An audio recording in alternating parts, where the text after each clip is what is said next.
Hey, it's TCG and Me. I value your time, so let's get to it. Farewell to Rathe. Oh wait, some people call it Wrath? What's up with that? Anyway.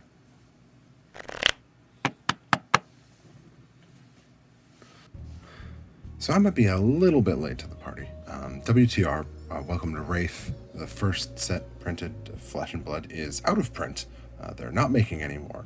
There's still some on the way, but that's it. There's no more, and people are panicking, just like they did with Crucible, just like they sort of did with Arcane Rising. But I think there's some unique things about WTR that have people kind of concerned. So one of these things is something we're probably going to see a lot of as time goes on.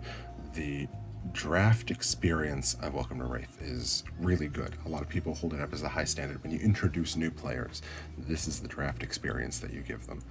And that's totally fair. It's probably really good. I suspect that we'll probably see similar sentiments with Tales of Aria when that goes out of print years down the line. But beside the point is you can recreate that experience without going out buying a $100-something box. I mean, when it goes out of print, 10 years down the line, this will not be $100. But if you have product now, even if you just have bulk, go buy a bunch of bulk off eBay for $30 or whatever. You can recreate this experience. Kitchen Table TCG talked about it a little bit with cubes. I've heard some other creators talking about cubes as well, but I just wanted to show how simple it is. This is how a pack of WTR goes. It's really easy to recreate.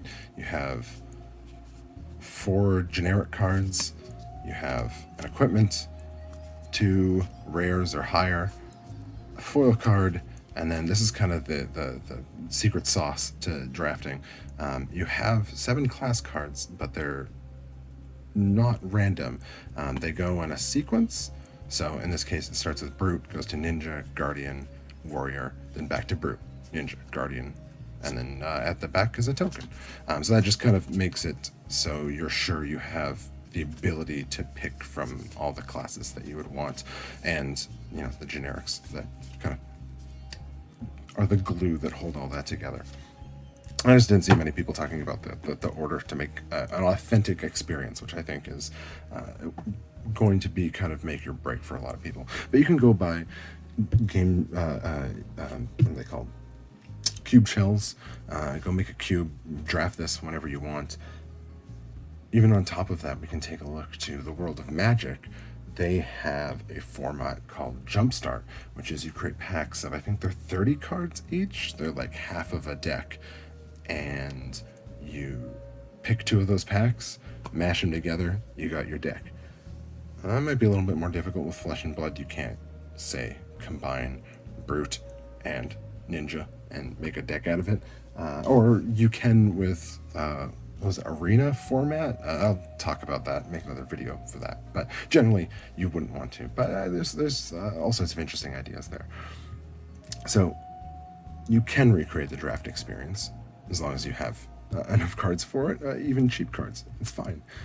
And it would be a lot cheaper than the future. So it's also, people are saying that it is an easy set for teaching. It's easy to get into, but low complexity. And there's some truth to that, but I think there's also some not truth to that. So if we take a look at a card from Tales of Aria, people say, oh, Fuse. You have to know what Fuse is to be able to make sense of whatever's going on with Tales of Aria. I mean, Fuse is just, it says what Fuse is here. So you kind of have to, there's a little bit of reading you have to do. You have to reveal a card from your hand, and then it's fused. And if it's fused, it does a thing. Okay, like that's not as simple as like dominate, sort of. I mean, it's not far from it, but whatever. I'll take that. And you look at Welcome to Rathe. Ninjas are like the go-to class of, it's easy to learn Ninja. The Iroh deck is, but combo is interesting. It's not conceptually difficult to make sense of, but knowing the order of these cards and what these cards are, like to play one cards and I have to know 3 or 4 of them out of the deck, it's not exactly new player friendly, especially not for deck building. But I don't know, there's not enough information on the card to understand it fully, and that's kind of a big problem. So, just to say, it's not pure of heart. It's not perfect. There are some problems with the mechanics of Welcome to Rathe. So yeah, but I don't think it's irreplaceable in the ease of getting new players into it. Another big thing that I really wanted to talk about is a lot of people say that they want to focus on a specific class. They get endeared to a specific hero from the set. So, a lot of people are talking about Rhinar. They're saying, oh, hey, I love Rhinar. It sucks that Rhinar doesn't get support. Yazi made a video recently that was like, Flesh and Blood isn't the game that I thought it was. I could never play Rhinar in Classic Constructed. It's just garbage. What a mess. And that he would have to change his mindset going forward. And I agree. But I never had the problem of having to change my mindset. And I think what it is LSS didn't have the idea of being, like Yazi said, Hearthstone. They had it maybe even a little closer to Magic would be an analogy, like the color pie. Because Rhinar doesn't see a lot of support. And to be fair, Brute in general is having a bit of a problem. Fingers crossed for Everfest. But you see a lot of similarities among all of the Brute heroes. And similarly, a lot of the warrior heroes. So Brute, hit hard, random discards, a lot of chaos, a lot of really powerful chaos. And warriors are a lot more equally as powerful, but restrictive in the strikes that they take, and they take advantage of reactions to change the flow of battle very quickly, to get in on those key points, hit the chink in the armor. And all of these heroes follow that same pattern. So instead of becoming a Rhinar player, I would suggest you become a Brute player. Same with Dorinthia. A lot of people love Dorinthia. I love Dorinthia. But instead of becoming a Dorinthia player, I say be a warrior player. Get to know the warriors. There'll be a lot of synergies between them. You'll be able to understand one hero to the next pretty well. I should talk more about this in another video, but that's something that I feel really it doesn't seem discussed very often. One more thing that I wanted to say that's a bit more speculation on this part is they can return to heroes.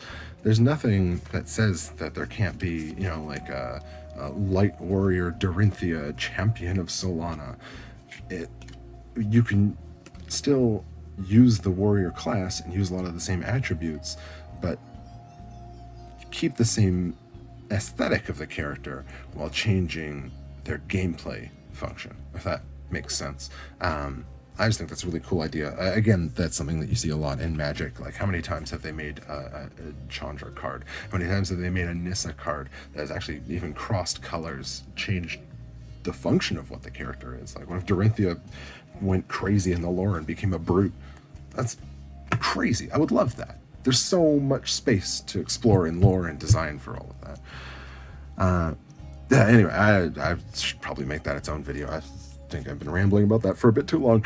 But yeah, I don't know. If none of this convinces you, if you can't recreate your own draft experience, you don't want to for whatever reason, you don't have any cards, you prefer all the mechanics of Welcome to Rathe, and you just love Dorinthia and only the Dorinthia in Welcome to Rathe and no other warriors, then, I mean, right now you can still go out and buy Welcome to Rathe. It's MSRP instead of MAP, so the suggested retail value instead of the minimum advertised price, which is like the lowest you could go. But that's still only like a $20 difference.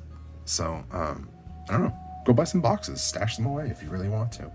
But there's a lot of options, and I don't think the discontinuation of Welcome to Rathe is the end of the world. They were gathering dust on the shelves, honestly, guys.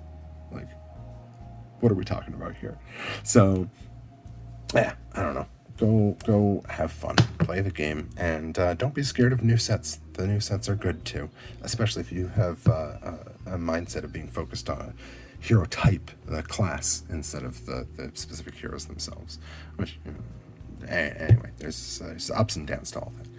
But yeah, farewell to Rathe, and farewell to this video, and good night, everyone. Sleep tight.